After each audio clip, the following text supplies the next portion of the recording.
안녕하세요. 올해 불혹의 나이가 되었고 신혼의 단꿈에 젖어 살고 있는 여성입니다. 김포와 부천을 오가며 회사를 관리하느라 여간 힘든 게 아니지만 그래도 요즘 최고로 행복합니다. 매출도 잘 나오고 조만간 확장 이전을 할 것 같아 마음이 들떠있기 때문이죠. 제가 이렇게 승승장구할 수 있었던 건 지금까지 해온 사업이 수완이 좋았던 것도 있지만 아마 제 인생의 전환점이 되었던 그 사건이 계기가 되지 않았나 싶어요. 불과 3년 전이긴 하지만 그 일을 겪고 악바리 소리 들어가며 더욱더 일에 미친 듯이 몰두했었거든요. 저는 아무 생각 없이 바쁜 시간을 보낼 수 있어서 좋았겠지만 아마 직원들을 고단했을 겁니다. 아마 직원들은 고단했을 겁니다. 오늘 여러분께 들려드릴 이야기는 제 인생의 전환점을 만들어준 전남편과 시어머니에 대한 이야기입니다. 전남편을 짧고 굵게 이야기하자면 빛 좋은 개살구 같은 사람이었어요. 콩깍지가 씌어서 아무것도 몰랐지만 살면서 점점 뱀 허물 벗듯이 새까만 속을 드러내더군요. 시어머니는 어떤 사람인지 굳이 말씀 안 드려도 아시겠죠? 그럼 인생의 전환점을 만들어준 그들의 이야기 시작하겠습니다. 지금은 이혼을 했지만 편의상 남편이라고 지칭하겠습니다. 저는 서울에 있는 4년제 대학교에서 무역학과 경영학을 전공했습니다. 부모님이 대기업에서 근무하셨다 보니 부족하지 않은 형편에 하고 싶은 거 다 하고 살았습니다. 민정아, 너는 누굴 닮아서 그렇게 유별난다냐? 대학도 그 정도면 네가 골라서 취직할 수 있는데 왜 사서 고생을 하려 해? 아빠, 그래도 인생 살면서 하고 싶은 일 한 번쯤은 해봐야죠. 아버지도 젊었을 때 사고 많이 치셨다면서 할머니가 그러시던데? 야, 임마. 그건 그거고. 너는 얌전히 회사 잘 다니다 시집만 잘 가도 인생 성공한 건데 엄마 아빠는 너 고생하는 거 보기 싫어서 그래. 그러니 잔말 말고 다니던 대학 열심히 다니다 좋은 남자 만나서 결혼해. 전 그렇게 시시하게 살려고 태어난 거 아니에요. 아빠도 제 성격 아시잖아요. 한다면 하는 거. 자꾸 그렇게 속박하려 하시면 저 삐뚤어질 거예요. 어휴, 내 팔자야. 너 그러다 홍기도 놓치고 큰일 난다. 사업은 아무나 하면 다 되는 줄 아냐? 그러다 보기 좋게 망하기라도 하면 어쩌려고 그러냐? 누굴 닮아서 이렇게 똥꼬집인지 원. 누굴 닮긴 우리 둘 골고루 닮았나 보지. 우리 젊었을 때 딱 그 모습이구먼. 이왕 하는 거 한번 믿어나 봅시다. 뒤에서 3등 하던 애가 내가 자극 줘서 이렇게 좋은 대학 떡하니 간 거 봐요. 앵간한 고집이 아니니 지켜보자고요. 망해도 얘가 망하는 거고 그렇게 망해봐야 인생 경험도 되고 좋은걸요. 부모님은 보통의 평범한 사람들처럼 적당히 좋은 대학 나와 적당한 나이에 결혼해 가정을 꾸리길 바라셨죠. 하지만 제가 워낙 외향적이면서 도전적인 성격이라 당연히 제 기준에 맞지 않는 바람이었습니다. 그렇게 대학 졸업 후 마음 맞는 동창들과 작은 사업을 하나 시작했어요. 제가 좀 특이하게 창업 동아리 활동을 했었는데 거기서 마음 맞는 선후배들과 물류 보관 및 유통 사업을 시작하게 된 거죠. 여자가 사업을 한다니 주변에서 우려의 말도 많았고 무엇보다 집안의 반대가 심했습니다. 그래도 자식 이기는 부모 없다고 사업 미천이라며 결혼 자금으로 모아두셨던 돈 5천만 원을 건네주셨어요. 제가 노력해서 성공한 모습을 보여드리면 되겠지 싶어 3년 동안 이리저리 발로 뛰며 일했고 그 결과 짧은 기간에 좋은 투자처도 얻고 여러 기업과 업무 협약도 맺으며 연매출 30억이 넘는 회사로 거듭나게 되었습니다. 솔직히 일반 회사 다니면서 연봉 1억 받기도 힘든데 연매출 30억이면 정말 대단한 거 아닌가요? 물론 모든 게 제 몫은 아니었지만 확실한 성과를 보여드리니 부모님이 정말 기특해 하셨습니다. 아참, 선배 지난번에 혈액원이랑 업무 협약 이야기 나온 건 어떻게 됐어? 물류보관 창고 새로 짓고 냉동고랑 냉장 시스템 새로 들인 보람이 있어야 할 텐데. 다행히 긍정적인 반응이더라. 거리가 가깝기도 하고 보관해주는 기간에 비해 가격도 저렴하다면서 내부 회의하고 연락해주겠대. 아마 좋은 소식이 들려오지 않을까 싶다. 와, 다행이다. 선배가 중간에서 고생 많았어. 그 계약 성사하면 대박인 건데. 말 나온 김에 오늘 곱창에 소주 어때? 나야 좋지. 오늘 일 마무리하고 바로 가자. 오래간만에 기름칠 하겠구만. 스스로 무언가를 일궈냈다는 것에 큰 흥미와 성취감을 느껴 사업에만 몰두하며 지내니 10년이라는 세월이 훌쩍 가더군요. 제 나이 35살이 되던 해 거래처 사장님의 소개로 남편을 만났습니다. 당시 남편은 물류센터에서 일하는 직원이었는데 성실하고 긍정적인 모습에 호감을 갖게 되었죠. 몇 번 만나 커피도 마시고 밥도 먹고 대화를 해보니 제 드센 성격도 다 받아줄 만큼 다정다감했고 푸근한 느낌이 들었어요. 그렇게 1년 정도 연애하다가 나이도 들고 하니 자연스레 결혼 이야기가 나왔습니다. 양가 부모님들 모시고 상견례도 무난히 치르고 주변에 많은 축하를 받으며 결혼식을 올렸어요. 회사 일이 워낙 바쁘다 보니 일본으로 4박 5일 일정으로 다녀오고 금방 업무를 봐야 했지만요. 아무튼 결혼 후 남편은 제가 운영하는 회사 직원으로 근무하게 되었습니다. 우리 회사가 본사는 김포였고 지방 공장은 부천과 성남에 있었는데 남편에게 부천 지점을 관리하게 했거든요. 물류센터에서 일하던 경험도 있고 그동안 봐왔던 모습을 믿고 맡겼습니다. 그런데 결혼하고 얼마 되지 않은 시점부터 남편의 행동이 조금씩 거슬리기 시작했어요. 여보, 이번에 엘사에서 나온 벨트랑 구두에 관심이 좀 가던데 혹시 그거 사도 될까? 지난번에 생일 선물로 사준 건? 그건 마음에 안 들어? 아니, 마음에 안 드는 게 아니라 나도 사람들 만나다 보면 눈치도 좀 보이고 다른 사장들은 다 번쩍인 거 하고 다니시더라고. 뭔가 나만 유행에 좀 뒤처지는 것 같아서. 유행은 무슨, 그런 거 다 거칠애잖아. 굳이 신경 쓸 필요가 있을까? 지난번에 김 사장이 나랑 골프 치러 가자고 하셔서 다녀온 적 있지? 근데 나한테 골프채 자랑을 하시는데 프랑스 다녀오시면서 1,000만 원짜리 사오셨다고 자랑하시더라고. 장갑에 무슨 모자까지 의상도 풀세트로 맞추시고 나는 그냥 인터넷에서 구매한 게 다인데 차이가 나긴 하더라. 당신 회사긴 하지만 사업한다는 사람이 중요한 자리에 나가면 아무래도 눈치가 보이지. 그래서 가끔 창피하기도 하고. 뭐 그런 거로 그래. 내가 워낙 그런 거에 신경을 안 써서 그런지는 모르겠지만 내 눈엔 다 사치야. 아무튼 당신이 그렇다면 어쩔 수 없지. 내가 준 카드로 사고 싶은 거 사. 그래도 당신 씀씀이 좀 줄일 필요 있어. 그런 거 많이 사봤자 좋을 거 없어. 제가 사업체를 운영하고 있는 터라 전반적인 경제권을 제가 갖고 있었습니다. 남편에게 공장 하나를 맡긴 뒤부터 뭔가 사치를 부리기 시작한 것 같았죠. 물론 거래처 직원들을 만나고 다니면서 외적인 부분에 대한 고민을 몰랐던 건 아닙니다. 저는 일만 제대로 하면 된다 주의여서 그런 건 나중 문제였거든요.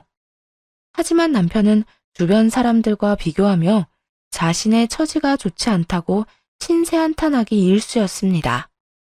뭐 어쩌겠어요. 그래도 남편 기죽어 다니지 말라고 남편이 하고 싶은 대로 하게 놔뒀죠. 그런데 남편이 언젠가부터 마치 자신이 회사를 운영하는 것처럼 주변에 소문을 떠벌리고 다니기 시작한 겁니다. 그뿐만이 아니었어요.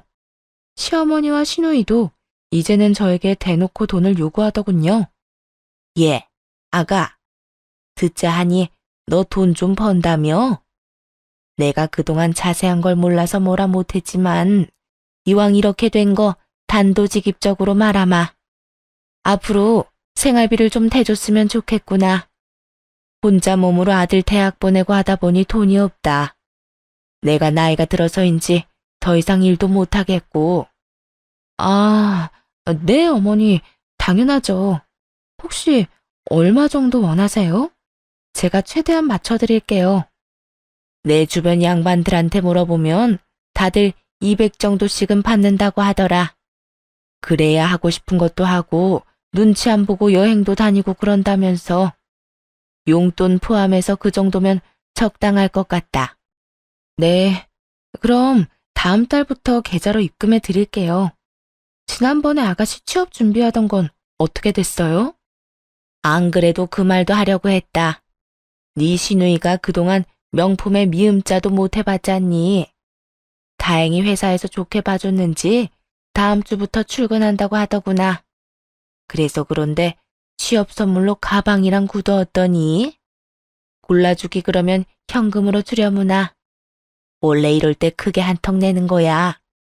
아, 네. 그럼 물어보시고 연락해 주시겠어요? 예, 떨떠름해 할 것 없다. 어차피 나중에 너희도 애 낳고 그러면 희진이가 잘 챙겨줄 거다.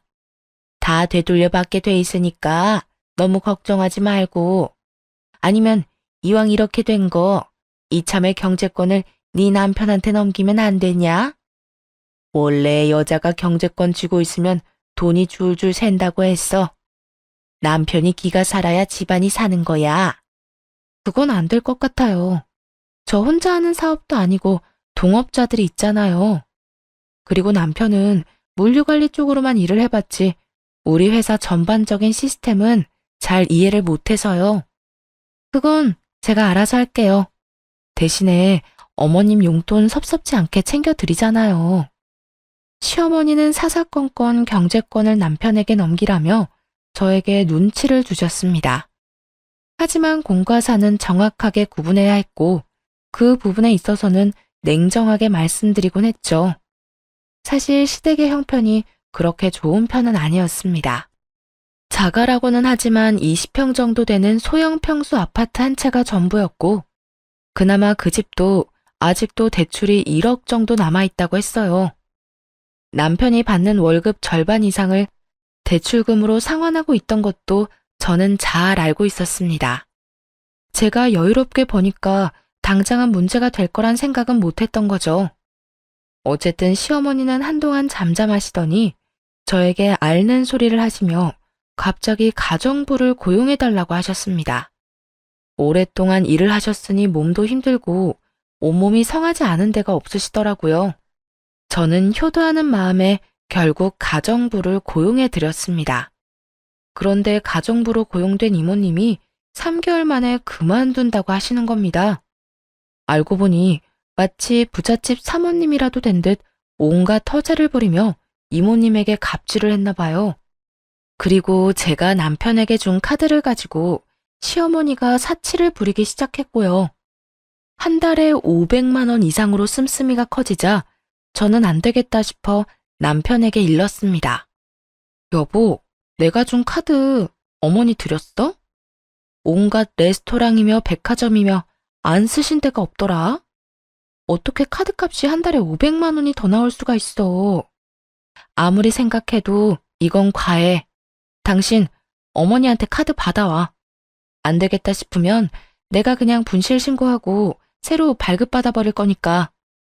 이제 보니 너 돈 좀 잘 번다고 유세하는 거네. 네가 회사 대표다 이거야? 없는 사람들 무시하고 그러면 안 되는 거야. 물론 우리 엄마가 흥청망청 쓴 건 잘못했어. 근데 돈 잘 버는 며느리 둬서 그 덕 좀 보겠다고 하는데 나이 든 노인네 이해 좀 해줄 수 없어? 내가 무슨 무시를 했다고 그래. 아무리 며느리 덕 좀 보려고 하셔도 그렇지. 한 달에 카드값이 500만 원이 말이 되는 거야? 당신 월급보다 많은 금액인데 지금 본인 돈 아니라고 막 쓰시는 거잖아. 그래, 내가 벌어서 아무런 문제 없어. 근데 정도껏 하셔야지. 이건 너무하신 거야. 내가 시댁의 생활비에 용돈까지 합쳐서 한 달에 400만 원 드리고 있는데 카드값이 500이면 한 달에 1000만 원이야. 이거 나 감당 못해. 그래서 나보고 어쩌라고. 내가 엄마 카드 뺏어오면 참 좋은 소리 듣겠다. 결국 못 받아오겠다 이거지? 그럼 그냥 놔둬. 내가 분실 신고하고 새로 발급받고 이참에 한도도 100만 원으로 낮춰야겠다. 그런 줄 알아. 와, 당신 그렇게 치사하게 굴 거야? 100만 원을 누구 코에 붙여? 사람이 말이야, 주기적으로 쇼핑도 하고 어느 정도 사치는 해줘야 이 나라 경제가 굴러가는 거야. 있는 것들이 더한다더니 당신 보니 딱 알겠네. 그렇게 저는 남편과 크게 한바탕하고는 며칠 동안 서로 말도 안 하고 지냈습니다. 분하기도 했지만 제가 일궈낸 일에 흠집이 나는 기분이 들어 정말 짜증이 나더라고요. 저는 오직 일에 집중하면서 스트레스 풀면서 지냈습니다. 아니나 다를까 시어머니는 저에게 연락해 남편은 고생시키지 말고 편하게 일하라고 하시더군요. 결혼 전에는 딸 같은 며느리, 부부 갈등은 없다며 세상 쿨한 척 다 하더니 자식 앞에서는 역시 시짜인가 봅니다. 예, 너는 회사 대표라는 애가 일머리가 그렇게 없니? 사람 좀 더 고용하고 일 분배하면 더 잘 굴러갈 거 아니야? 그렇게 일에 파묻혀 사니까 아직 아이 소식이 없는 거야. 너희들 내일 모레면 40이다. 지금 낳아도 노산인데 도대체 언제 가지려고 그러는 거니? 너 혹시 몸에 무슨 문제 있니? 어머니, 저희 당분간 아이 가질 생각 없어요. 그리고 지금 둘이 사는 것만으로도 아주 행복해요. 이제 말씀드리는 거지만 남편이랑 저 딩크족으로 살기로 했어요. 딩크족? 그게 뭐냐? 쉬운 말로 해라. 말 그대로 아이 안 갖고 저희끼리 사는 거예요. 나중에라도 생각이 바뀌면 말씀드릴게요. 하지만 지금은 이대로가 좋네요. 남편도 동의한 내용이니 더 이상 아이 문제는 논하지 않았으면 합니다. 시어머니는 기가 막히셨는지 잔뜩 삐치셔서는 제 연락도 안 받고 저한테 연락도 안 하더라고요. 그렇게 한 달 정도의 시간이 흘렀을까요? 남동생이 갑작스레 교통사고를 당해 큰 수술을 받게 된 것입니다. 재활치료를 받아야 할 정도로 상태가 좋지 않았죠. 남동생은 결혼을 해서 아이들이 있는데 회사 출근도 못하고 병원에 꼼짝없이 1년 이상을 갇혀 지내야 하는 상황에 암담했습니다. 그리고 아무리 금전적인 여유가 있어도 1년 동안 병원비와 생활비는 어마어마하더군요. 결국 남동생의 병원비와 생활비를 주기 위해 현금을 써야 해서 제 명의로 들어둔 적금을 해약해야 했습니다. 은행에 들러 이리저리 알아보니 정말 기가 막히더라고요. 3억 정도 들어있어야 할 통장에 잔고가 0원인 겁니다. 저는 바로 남편에게 전화해서 따졌습니다. 여보, 나 은행이거든? 동생 입원비랑 생활비 주려고 적금 든 거 해약하려고 하는데 이거 잔액이 왜 0원이야? 당신 내 돈 빼간 거야? 내 통장인데 돈은 왜 0원이지? 그게 말이지. 사실은 나도 따로 사업을 하고 싶어서 구상한 게 있었거든. 김 사장님이 전망 있는 상품이라고 국내 주식을 알려주셨는데 내가 거기에 투자 좀 했어. 뭐? 지금 나랑 장난하자는 거야? 어떻게 나랑 한마디 상의도 없이 함부로 내 돈을 써? 나도 남자야. 남자로 태어났으면 사업 한 번은 해봐야지. 당신도 버젓이 회사 운영하는데 나라고 못해? 그리고 그깟 돈 까짓것 다시 채워넣으면 그만이지. 되게 뭐라 그러네. 어차피 그 돈 우리 부부 위해서 쓰려고 했던 거 아니야? 부부는 일심동체라고 내가 좀 잘 돼보겠다는데 그 정도 돈은 투자해줄 수 있는 거잖아. 일심동체 좋아하네. 야, 이 양반아. 1,000만 원, 2천만 원도 아니고 자그마치 3억이야. 넌 그게 단순 돈 몇 푼으로 보이는 거니? 그거 내가 안 입고 안 먹고 아껴서 겨우 모은 돈인데 네가 뭔데 홀라당 날려먹는 거야? 그 주식 확실한 거야? 사업 구상? 어떤 사업을 하는 건데? 내가 지금 회사 운영하는 게 무슨 애들 장난 같아? 나도 3년 동안 잠도 못 자고 굶어가면서 고생해서 일군 회사야. 당신 믿고 지점까지 맡겼는데 돌아오는 게 이런 거면 난 당신한테 실망할 수밖에 없어. 앞으로 내 회사에서 쫓겨나고 싶으면 계속 이렇게 멋대로 굴어. 그냥은 안 넘어가. 진짜 치사하다, 치사해. 남들은 마누라가 남편 기 살려주려고 애쓴다는데 어쩜 당신은 남편 기를 이렇게 죽이냐? 더럽고 치사하네, 진짜. 한참을 남편에게 따지니 남편은 되려 저에게 치사하다며 잔뜩 화를 냈습니다. 도대체 뭐가 잘못된 것이 하나도 모르겠다는 눈치더라고요. 도대체 뭐가 잘못된 건지 하나도 모르겠다는 눈치더라고요. 저는 사업을 하면서 많은 돈을 벌고 있지만 절대 허투루 쓴 적 없어요. 일정한 금액을 정해두고 생활비로 쓰고 있고 휴지 한 장 아껴가며 한 푼 두 푼 모은 소중한 돈이거든요. 그런 돈을 마음대로 써버렸으니 얼마나 짜증이 날까요? 남편은 저에게 한 소리 듣더니 잔뜩 성질을 내며 집을 나가버렸습니다. 그런데 몇 시간 뒤 시어머니한테 연락이 왔습니다.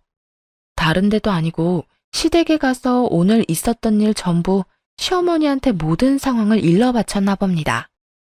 예, 너 정말 안 되겠구나. 우리 아들한테 뭐라고 했길래 애가 이렇게 잔뜩 화가 났어. 어머니, 제가 일하면서 평생 모아둔 적금 3억을요. 그이가 홀라당 다 까먹었거든요. 아무 말도 없이 써버렸다니까요. 그래도 그렇지. 너는 남편한테 할 말 못할 말 구분도 못하냐? 이럴 거면 결혼은 왜 했어? 사람이 실수도 하고 그러는 거지. 그리고 너도 사업해서 잘 알잖냐. 돈이야 다시 채워 넣으면 그만이잖아. 이번에 제 남동생 크게 다쳐서 병원비 많이 들었다고요. 사업도 맨날 안정적인 게 아니잖아요. 아무것도 모르시면서 제발 그이만 두둔하지 마시라고요. 어이가 없구나. 너 지금 나한테 따지는 거니? 그리고 지금 돈 번다고 유세 떠는 거야 뭐야? 어머니, 좀 착각하시는 건데요. 사업하는 사람이라고 하셨죠? 사업하는 사람은 10원, 아니 1원 단위 하나까지 다 정확하게 계산해야 하는데 어디 한번 따져볼까요? 네? 참, 내가 살다 며느리한테 이딴 취급을 받을 줄은 꿈에도 몰랐다. 너 그렇게 돈 좀 갖고 있으면 뭐라도 되는 줄 아나 본데. 싹수 없게 대할 거면 우리 아들이랑 이혼해라. 나도 네 얼굴 보기 싫다.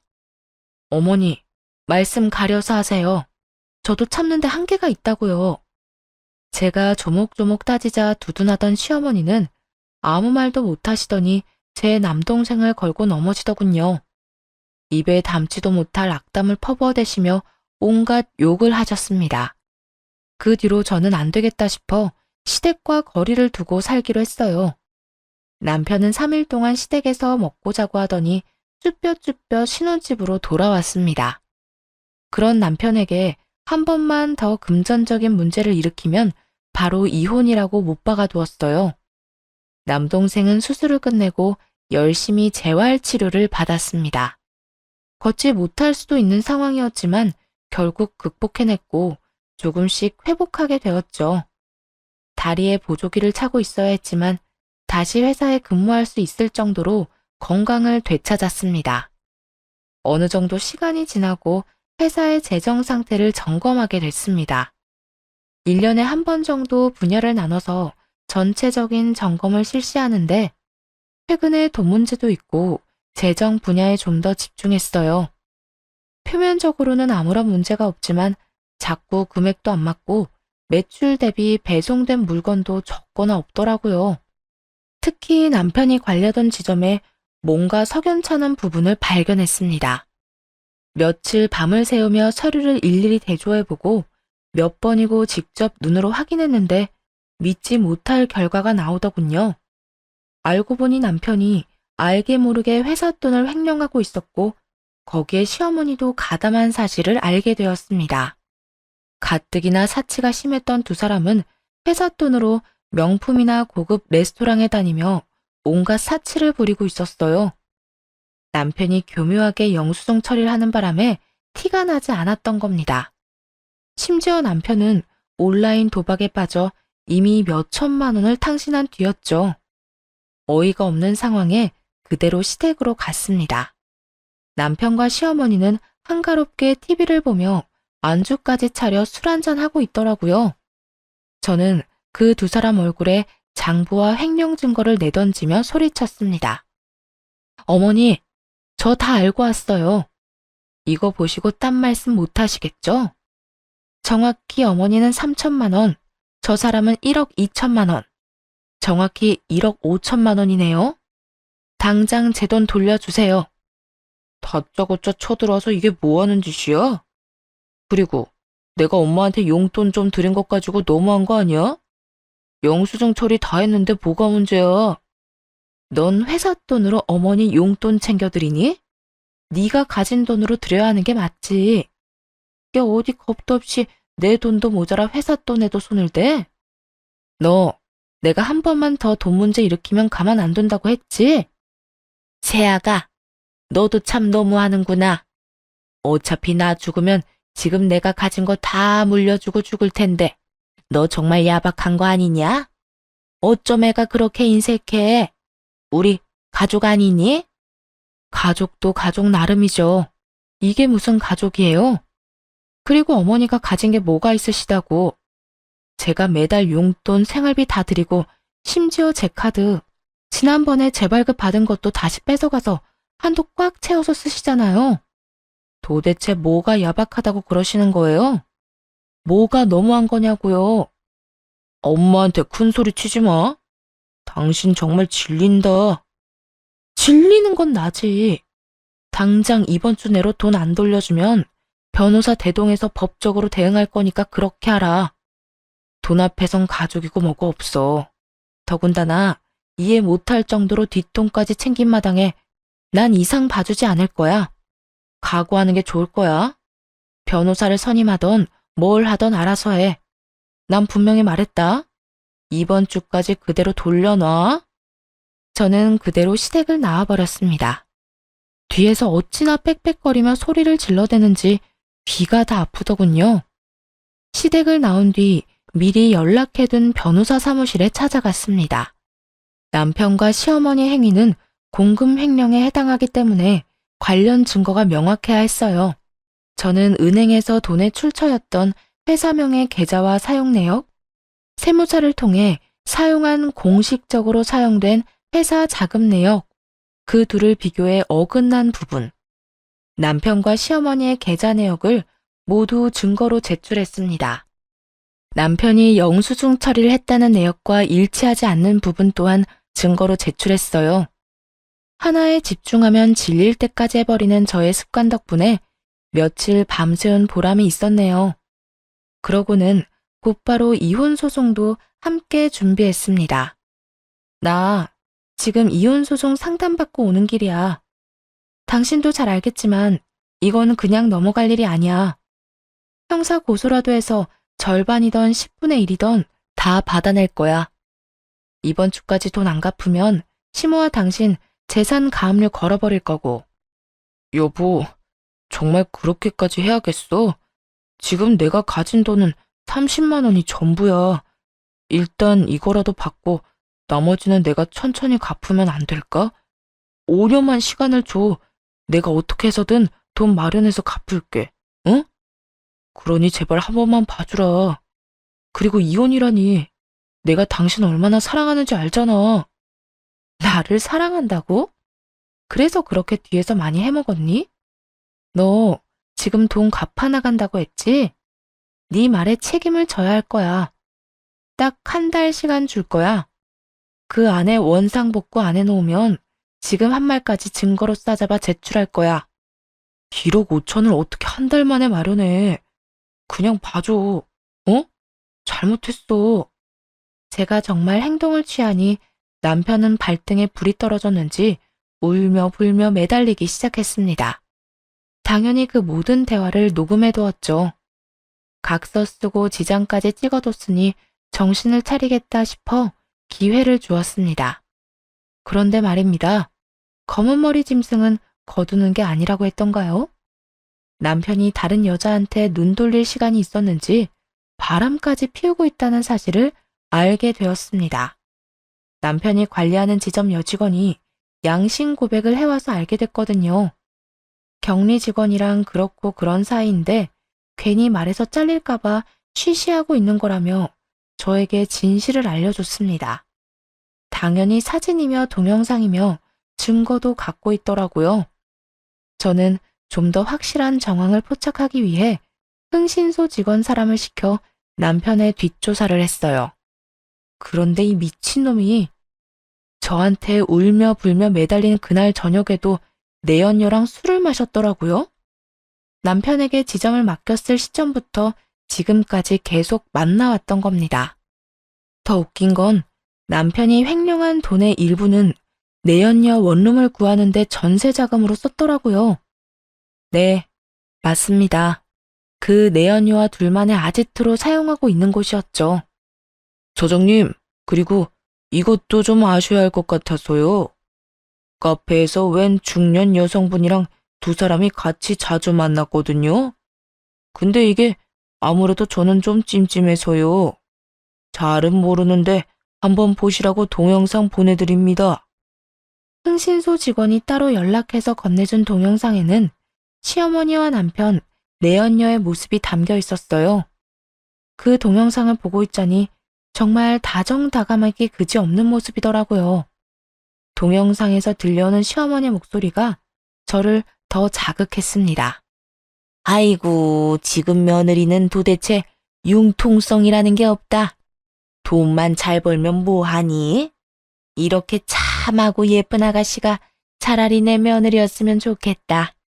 너 이참에 정리해버리고 새 출발하렴. 그 전에 이왕 뜯을 거 10억 넘게 받아내. 이혼하면서 위자료도 청구하고. 사람이 너무 화가 나면 감정을 주체하지 못해 눈물이 난다는 거 아시나요? 정말 온몸이 부들부들 떨리면서 눈물이 나는데 분하기도 하고 서럽기도 하고 5만 가지 감정이 교차하더군요. 저는 더는 이렇게 비참하게 살면 안 되겠다 싶어 바로 이혼 소송과 형사 고소를 진행했습니다. 추가로 상간녀 소송도 진행했죠. 이왕 이렇게 된 거 제대로 혼쭐을 내줘야겠다 싶었죠. 고소장? 당신 이거 뭐야? 나한테 시간을 좀 주기로 했잖아. 근데 이게 뭐냐고. 한 번만 기회를 준다고 했잖아. 어떻게든 돈 갚는다니까. 그 한 달 동안 내연녀랑 새 출발할 계획 꾸미고 있다는 거 내가 모를 줄 알았니? 나는 더 이상 할 말 없어. 너도 변호사 선임해서 법정 가서 이야기해. 앞으로 살면서 네 면상 볼 일 없었으면 좋겠다. 정말이지. 너란 인간은 역겹고 더럽고 불쾌해. 이 미친년이 너 말이면 단 줄 아니? 그러는 너는 이혼 소송 이길 수 있을 거라 생각해? 결혼하면서 며느리 도리, 여자로서 해야 할 도리를 네가 다 지켰다면 우리 아들이 이러지는 않았어. 결혼한 지가 언젠데 아이도 없고 너처럼 시어머니랑 남편한테 이렇게 막대하는 며느리는 세상 천지에도 없을 거다. 정말 시끄럽네. 아줌마, 할 말 있으시면 변호사 통해서 하세요. 아, 변호사 구할 돈도 없지? 뭐? 인연이 이제야 본색을 드러내는구나. 그렇게 저는 이혼 소송과 형사고소, 상간녀 소송을 진행하게 되었습니다. 남편은 모든 게 오해라며 저를 다시 구워 삶으려 했어요. 저는 뒷조사에서 찍은 사진, 동영상, 모든 증거를 보여주었습니다. 너 내 뒷조사까지 한 거야? 너 지금까지 나한테 잘한 게 뭐가 있는데? 애초에 결혼하면서 매일 나 무시한 거 아니야? 여자 주제에 돈 잘 번다고 사람 무시할 땐 언제고? 내가 잘한 게 없다고? 그래. 네 기준에서는 그렇게 생각할 수도 있겠다. 그래도 적어도 이거 하나는 기억해. 네가 결혼해서 쓴 돈, 그거 다 내 돈이잖아. 너 월급도 누가 줘? 내가 주지? 끝까지 돈. 진짜 너 같은 여자는 한 트럭을 갖다 줘도 질릴 거야. 너무 싫어. 누가 할 소린데? 내일 모레 40이면 제발 철 좀 들어. 이 덜 떨어진 새끼야. 내가 인생에서 가장 후회하는 게 뭔지 알아? 너 같은 거지랑 결혼해서 시간 허비한 거랑 돈 낭비한 거야. 너만 아니었으면 내 인생 이렇게 되지도 않았어. 그래, 내가 나쁜 놈이지. 그래, 내가 나쁜 놈이다. 그걸 이제 알았니? 넌 제정신 아니야. 아무래도 깜빵에 들어갔다 나와야겠다. 너랑 너희 엄마 조용히 손잡고 들어갔다 몇 년 반성하고 나와. 그래, 해볼 테면 해봐. 나도 너 고소해버릴 거야. 너 지금 내 뒷조사하고 다닌 거 이거 명예훼손이거든? 너도 콩밥 좀 먹어봐. 남편의 적반하장의 태도에 코웃음을 좀 쳤더니 저를 명예훼손죄로 고소하겠다더군요. 당연히 남편이 고소한 건 터무니없는 말뿐이어서 아무 일도 일어나지 않았고 저는 모든 소송에서 승소했고 위자료로 3천만 원을 받았습니다. 그리고 남편과 시모가 횡령한 회사 돈은 10년에 걸쳐 갚으라는 법원의 판결이 있었죠. 매달 125만 원씩 10년 동안 갚아야 하는데 단 한 번이라도 늦거나 입금이 늦어지면 바로 법적 조치해 버릴 겁니다. 솔직히 더러운 돈 안 받아도 그만이었지만 저와 다른 동료들이 피땀 흘려 일궈낸 회사 돈이기 때문에 안 받을 순 없겠더라고요. 모든 일이 마무리되고 결국 남편을 신혼집에서 내쫓았습니다. 남편이 회사를 운영하는 줄 알았던 내연녀는 아무것도 없는 거지 남편을 만났고요. 저는 이삿짐 센터를 불러 남편의 흔적이 조금이라도 있던 더러운 물건은 모조리 포장해서 시댁으로 보내버렸습니다. 그 뒤로 남편은 돈 갚을 능력이 되지 않아 결국 공금 횡령 혐의로 징역 2년을 선고받고 구치소에 수감되었습니다. 제 돈으로 온갖 사치를 부리던 시모는 하나 남은 자금줄이 끊기니 그대로 주저앉으시더군요. 나이가 있다는 이유로 집행유예가 선고되었고 한 푼이라도 마련해야 한다며 건물 청소 일을 시작했어요. 유일한 재산이었던 집도 가압류당했고 시모와 시누이는 남편이 마련한 반지하 방으로 들어가서 살게 되었습니다. 내가 그동안 정말 잘못했다. 시누이 곧 결혼도 해야 하는데 그때까지만 봐주면 안 되겠니? 우리가 무슨 힘이 있다고. 제발 얘 시집만 무사히 보내고 내가 어떻게든 나머지 돈은 마련할 테니까 한 번만 봐주라. 응? 그렇게는 못하겠는데요. 시누이랑 결혼하려는 그 남자도 참 불쌍하네요. 처가 될 집이 사기꾼 거지 집안인 것도 모르고 저는 법원 판결 나온 대로 할 겁니다. 받을 생각도 없어요. 너 너무한 거 아니니? 조금의 정이라도 남아있다면 배려 좀 해주라. 그래도 내가 너 시어머니였는데 이런 식으로 나오면 나도 기분이 좀 그렇구나. 지금 기분 타령하실 때가 아닌 것 같은데요. 제발 말이 되는 소리를 좀 하세요. 이제 와서 제가 왜 아줌마 사정을 봐줘야 하는데요. 어차피 이제 남남이고 이 정도면 제가 인내심 끝판왕인 건데 한 번만 더 저 자극하시면 저도 가만히 안 있어요. 저한테 너무한다고 생각하지 마시고 그동안 그쪽 아들이랑 아줌마가 한 행동도 좀 살펴보시고요. 이참에 벽에 머리 박고 반성까지 하면 더 좋겠네요. 저는 며칠이고 찾아와 매달리는 시모를 오질게 대했습니다. 자꾸 며느리돌이 정 어쩌고 하시는데 제가 조금이라도 그런 게 남아있으면 이렇게 했겠어요? 시모가 다녀간 자리에 저는 소금까지 뿌려버렸습니다. 나름 국산 천일염이라 마지막까지 좋게 대우해줬다 생각해요. 그렇게 2년의 세월이 훌쩍 지났고 그놈은 결국 형량을 다 채우고 출소했더군요. 이사해버리는 바람에 만나질 못하니 회사에 찾아오더라고요. 여길 어디라고 와? 벌써 형량 다 채우고 나온 거야? 시간 참 빠르다. 그나저나 반성은 많이 했나 모르겠네. 당신 없는 2년 동안 나 반성 많이 했어. 내가 얼마나 모자란 놈이었는지 잘 알겠더라. 그래서 말인데 나 새 삶으로 태어났으니까 우리 다시 시작해보는 건 어때? 내가 정말 잘해줄게. 내가 미쳤니? 너 대가리에 총 맞았어? 교도소 다녀오더니 뇌가 어떻게 됐나 본데. 내가 너랑 재결합할 일은 죽어도 없을 거야. 그런 시답지 않은 말 할 거면 당장 꺼져. 앞으로 보지 말자고 내가 분명히 이야기했을 텐데. 지금 경찰 불러서 스토킹으로 한 번 더 콩밥 먹여줘? 그러지 말고 내 이야기 좀 들어봐. 내가 널 얼마나 보고 싶어 한 줄 알아?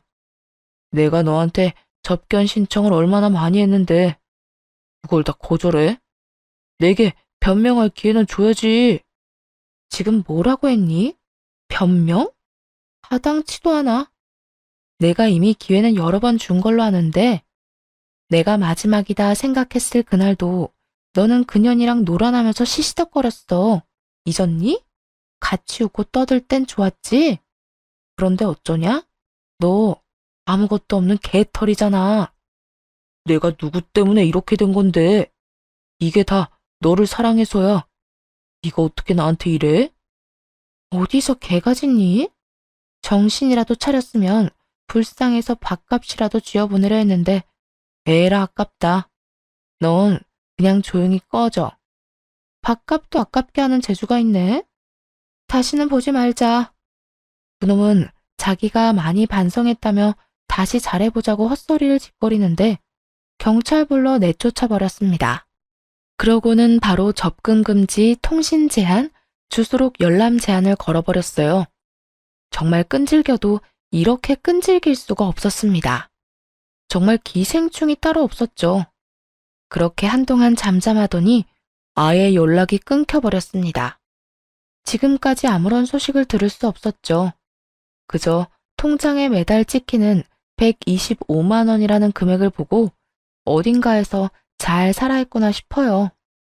저는 어느 정도 마음을 추스른 뒤 회사 일에 몰두하며 지내고 있습니다. 그러다 제 밑바닥까지 모두 지켜본 회사 동료와 좋은 감정으로 지내다 얼마 전에 혼인신고를 했어요. 창업을 같이 했던 친구고 항상 제가 힘들 때 옆에서 많은 위로를 건네줬던 사람입니다. 부록의 나이가 되어 보니 그동안 제가 얼마나 치열하게 살아왔는지 알겠더라고요. 그런 저를 잘 달래주고 앞으로도 함께 많은 시간을 헤쳐나갈 좋은 사람을 만나 얼마나 다행인지 모릅니다. 참 피곤하고 고단하고 다사다난했던 제 결혼 사연은 여기까지예요. 고생을 많이 해서 그런지 앞으로는 행복하고 즐거운 일만 가득했으면 좋겠습니다. 그런 의미에서 오늘은 그 친구와 오붓하게 자주 가던 고깃집에서 삼겹살에 소주 한잔 해야겠습니다. 지금까지 제 사연 들어주셔서 감사합니다.